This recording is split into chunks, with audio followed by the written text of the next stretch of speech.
Sebavedomie sa nebuduje v zrkadle, je budované majstrovstvom.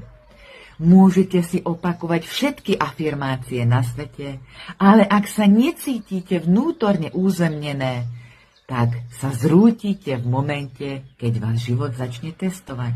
Skutočné sebavedomie nie je to, ako pekne vyzeráte, keď vstúpite do nejakej miestnosti, ale vedomie, že tam patríte.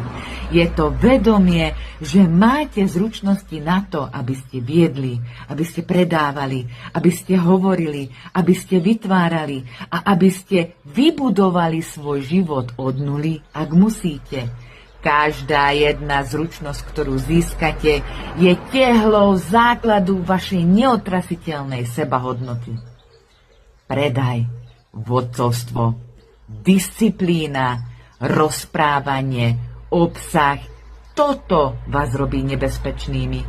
A nie váš outfit, vaša krása, alebo koľko máte followerov, alebo vaše filtre, pretože krása bledne, trendy sa menia, ľudia zabúdajú, ale šikovná žena nikdy nebude na mizine a nikdy nebude neviditeľná.